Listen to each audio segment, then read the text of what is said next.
Agradecer a Edivânia e passar a palavra para o senhor Fabiano Moraes, que é doutor em Educação e professor adjunto da Universidade Federal do Espírito Santo.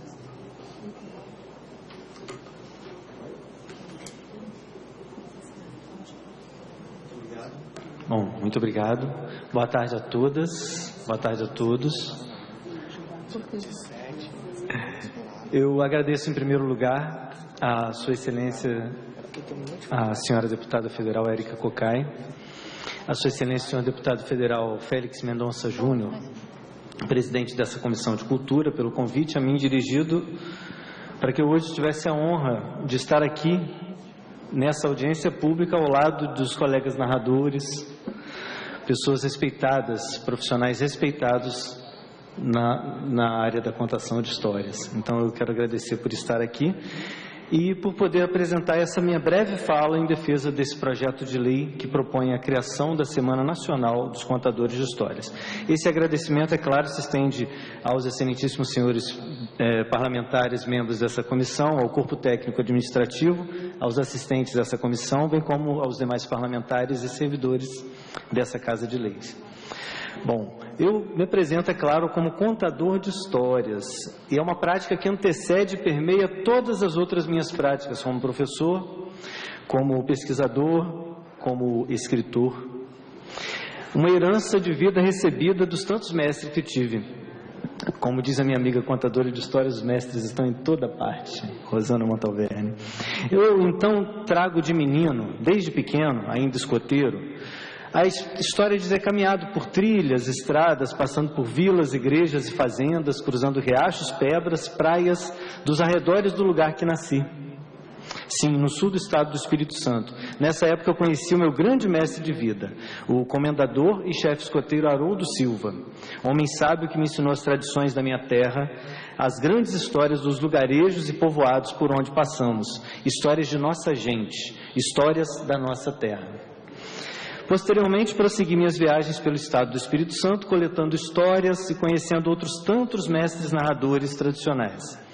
Venho em defesa, portanto, tanto do contador de histórias tradicional, como também da contação de histórias. Sim, contação de histórias, termo que provavelmente se perde nas origens da oralidade de nossa língua, entre antigos narradores anônimos, guardiães de nossa tradição. O mais remoto registro por nós encontrado do qual o termo contação denota narração, se faz presente em A História de Lélio e Lina, da autoria de ninguém menos que Guimarães Rosa. Na publicação editada originariamente em 1956, no volume único Corpo de Baile, pelo José Olímpio, Rosa registra o termo contação. Faço questão de trazer a citação para verificarmos a maestria com que esse narrador, grande narrador, faz uso das palavras precisas que em suas mãos ganham sabor de oralidade. Cito: "E quando José Jorge começou a querer conversar, Lélio quase concebeu um susto. Nem se sabia como o homem estava narrando o caso todo de sua vida, o triste fim de um só acontecido. Era uma contação gostosa e puxada, indo adiante e retornando de hora aos arrancos, de hora mastigando o gaguejo e umas esbarradas para pensar melhor, que punha a gente nervoso e misturando nomes mesmo, de pouco se compreender e explicando passagens sem precisão, mas de que, de certo ele, José Jorge, gostava com todo o tintim." Fim de citação. 2 décadas antes da publicação de Rosa, enquanto Câmara Cascudo e outros renomados estudiosos de nossa cultura popular registravam nossas tradições, nossas histórias e nossos costumes, Walter Benjamin já chamava atenção e nos alertava para o desaparecimento da figura do narrador, do contador de histórias. Sim, aquele que, como José Jorge de Guimarães Rosa, partilha suas experiências em suas narrativas recheadas de sabedoria. O primeiro livro brasileiro sobre a arte de contar histórias, de que temos notícia, intitulado A Arte de Contar Histórias, publicado em 1941, é da autoria de Otília Chaves. Na introdução de sua obra, a autora chama atenção para o caráter artístico dessa prática milenar. Nesse mesmo período, o professor engenheiro Júlio César de Melo e Souza propagou a arte de contar histórias, utilizando o pseudônimo Malba Tahan. Em 1957, publica o livro Arte de Ler e Contar Histórias, o segundo sobre esse tema.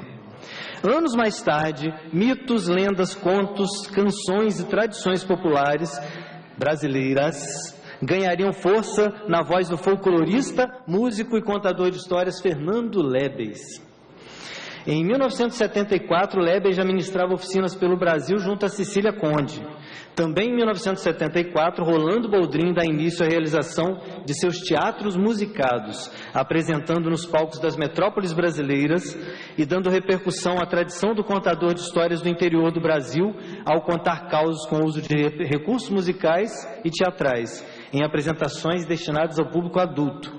A partir de 1981, seu trabalho ganha espaço e ampla divulgação na mídia televisiva. Ainda em 1975, a gaúcha Gilca Girardello, hoje pós-doutora, professora da Universidade Federal de Santa Catarina, fez o curso Arte de Contar Histórias na Biblioteca Infantil Lucília Minsen, de Porto Alegre. Em 1979, Gilca estreava na TV Educativa de Porto Alegre o programa Contando Histórias. Também no final da década de 1970, Regina Machado, hoje professora livre-docente do Departamento de Artes Plásticas da Universidade de São Paulo, começou a pesquisar o tema no sentido de compreender o que significa contar histórias no mundo contemporâneo urbano. Enquanto isso, no Rio de Janeiro, a contadora de histórias e professora da PUC-Rio, Eliane Unes, começa a pesquisar e promover conferências sobre literatura infantil e leitura que desembocariam na criação do ProLer, do qual participariam, entre outros importantes narradores, os pesquisadores da tradição oral popular, Fernando Lebes e Francisco Gregório Filho. Grande Gregório. De 1983 a 1990, o programa Bambalalão, exibido pela TV Cultura de São Paulo, contou com a atuação do ator e contador de histórias João Acaiabe. No ano de 1984, Alice Bandini, arte educadora e contadora de histórias, iniciava sua atuação como contadora de histórias na sala de leitura da Biblioteca Narbal Fontes, em São Paulo, com o intuito de promover o prazer de ler. Em 1986, a professora Bete Coelho lançava o terceiro livro a tratar especificamente da arte de contar histórias, Contar Histórias, uma arte sem idade. Em 1987, estreia outro trabalho televisivo, dessa vez produzido pela TV Educativa do Rio de Janeiro, intitulado Canta Conto, apresentado por Bia Bedran, atriz, musicoterapeuta, contadora de histórias e escritora. Chegamos à década de 1990, que daria sequência a esses importantes movimentos. Ela foi decisiva para a contação de histórias no Brasil pelo fato de haver deflagrado uma rápida expansão dessa arte. Ações realizadas concomitantemente em diversos estados potencializaram o que o contador de histórias Celso Sisto chamaria de o boom dos contadores de histórias, em seu livro publicado no Jornal Vertente, publicado no Jornal Vertente em 1996, presente em seu livro Textos e Pretextos sobre a Arte de Contar Histórias, da editora Aletria. Desde essa década, diversos eventos e livros sobre o tema surgiram no Brasil. A contação de histórias se propagaria aos quatro ventos para os rincões mais distantes do Brasil, encontrando-se com as tradições populares e com a riqueza dos contadores de histórias tradicionais. Então, o que eu venho trazer é justamente isso. A meu ver, a contação de histórias, ela se configura hoje como uma arte por meio da qual cidade e campo dialogam e coexistem com respeito, alimentando-se mutuamente de suas maiores riquezas. De um lado, a beleza ancestral que vincula a narrativa à terra. De outro, a velocidade de sua propagação e divulgação, fruto da cultura urbana. Em meio a prognósticos fatalistas, profecias e aparatos tecnológicos que nos enredam, como a refazer nossa concepção de tempo e espaço, os narradores sobreviveram e aqui estamos nós, contadores de histórias, para mostrar os frutos da história de resistência e de reexistência dessa arte.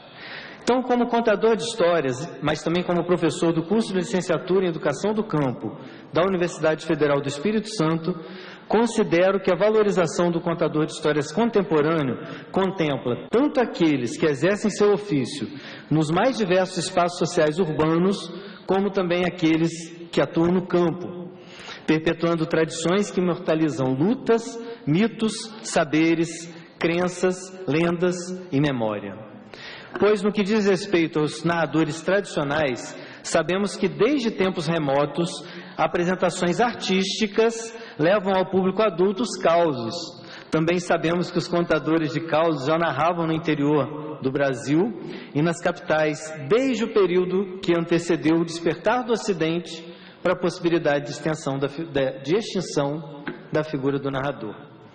Alguns desses profissionais, digamos, desses contadores, que nós não chamamos efetivamente, mas são grandes profissionais, eu diria, que atuavam e ainda atuam sem contar com a divulgação midiática, mas tendo reconhecimento de sua importante função social em suas comunidades, vilas e cidades, eles se fizeram presentes, de algum modo, por meio de alguma propagação possibilitada por outros contadores mais conhecidos.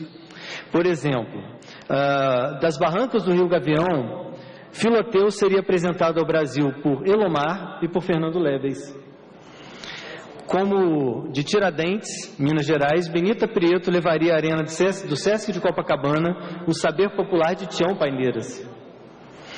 Como das ruas de Ouro Preto, Rosana Montalverne e Benita trariam ou tornariam imortal o saber popular de Sinhá Olímpia com a criação do Troféu Olímpia. E como João Tartaruga, junto com Giba Pedrosa, possibilitaria a ampliação da divulgação de suas belas narrativas. Geraldinho de Goiás encontraria em Hamilton Carneiro e Lima Duarte os caminhos para difundir sua arte em espetáculos em vinil. Pedro Menezes também encontraria em Bia Bedrão a parceria que o conduziria ao maior reconhecimento.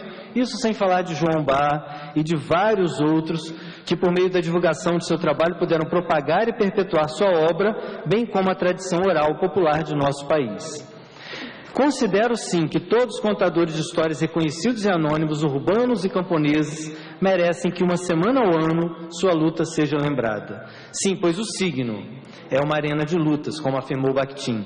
E o discurso é aquilo por que lutamos e por meio do qual nos empenhamos em nossas lutas, como nos disse Foucault. Também é uma arena de lutas a cultura popular, como defendeu Stuart Hall. Portanto, lutar por uma ressignificação dessa função social que permeou todas as tradições, povos e civilizações, por um reconhecimento àquele que primeiro transmite os saberes e a cultura oral de uma comunidade, desde o limiar dos tempos, é permitir que outras vias de acesso, que não a midiática apenas, nos tragam notícias das suas lutas, dos seus saberes, das suas tradições, dos saberes do nosso povo. É nos permitir contato com uma arte que dá voz aos mais simples, àqueles que dão vida à sua palavra por meio de falas, sons, gestos, expressões e que enriquecem com sabedoria esse nosso mundo presente. Que o contador de histórias, tal como os nossos personagens tradicionais do campo, João Grilo, Matuto, Pedro Malazartes, resista e reexista com a sua sabedoria, sobrepujando os poderes, que suas narrativas proponham inversões de posições na qual a voz do pequeno se faça grande e ecoe em nossos ouvidos atentos. Essa é a minha breve fala, diria, em defesa dessa importantíssima lei que merece, de fato, muitos nossos aplausos.